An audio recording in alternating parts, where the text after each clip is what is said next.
Have you ever felt underpaid after working a long shift that was stressful and it did not end on an exact schedule? Well, kindergarten through 12th grade teachers are like this all the time. Kindergarten through 12th grade teachers deserve to be paid more due to all the extra hours and money spent in and out of their classrooms. And this is significant because there's starting to become a shortage of kindergarten through 12th grade teachers. And it shows according to the chart in Figure A on epi.org in the article, "The Teacher Shortage is Real, Large and Growing, and Worse Than We Thought." This is significant because for your future children, you would want them to be able to have a good teacher for good education. Well, if there's not enough pay, there's going to be a shortage, and only the poor teachers will start to come in to play for your education of your child or your children. Today, I will discuss why teachers need to be paid more based on the spending more time in the classrooms and typical work hours. Teachers have to work at home as well as teachers spending their own money for classroom supplies.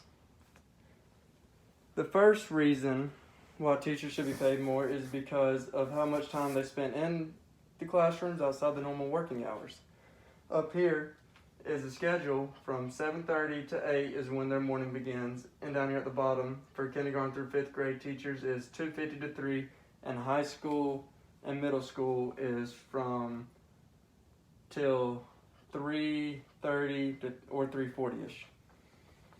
But teachers arrive early and stay late in classrooms. I have two family members who are teachers, my mom and my cousin-in-law, and they have to be at work regularly at 7:30, before 7:30 a.m. until 3 p.m.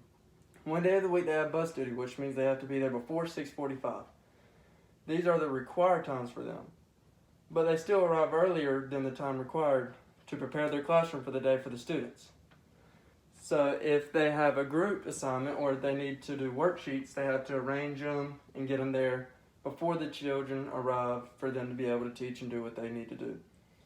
But not only do they go before, but they also stay afterwards to clean up the classroom after students leave.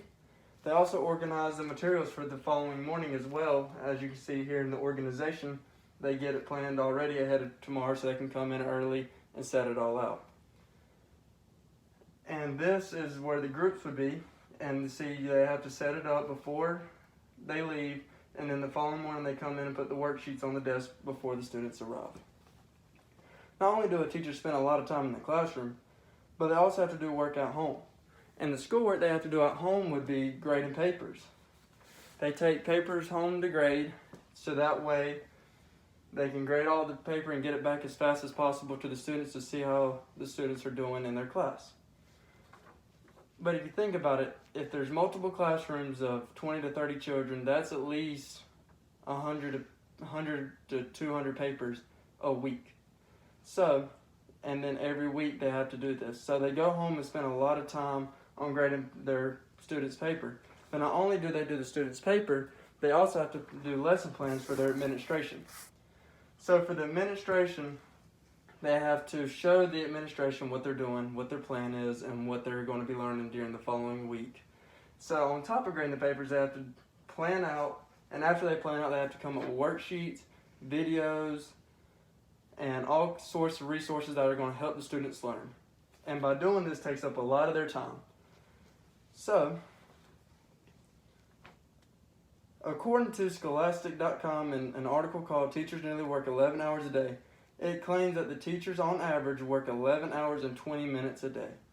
And that is inside and outside the classroom. But they're only scheduled to work between 8 to 9 hours. So they're spending at least 2 hours and 20 extra minutes on things they're not required that are not being paid for. And this leads to where, lastly, teachers spend a lot of their time doing schoolwork, but they also spend money on their classrooms and what they do instead of just spending their own time. So this makes it to where teachers spend their own money in the classroom. So they have to buy containers, organizers, school supplies. And this is because, they might have a student that comes in and he might not be well prepared for the day. So the teacher has the materials to be able to let that student do the schoolwork he needs to do.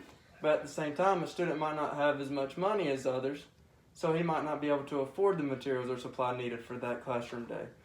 So the teachers will go out and buy these supplies, and make sure the student will be able to do what he can to best succeed in the classroom.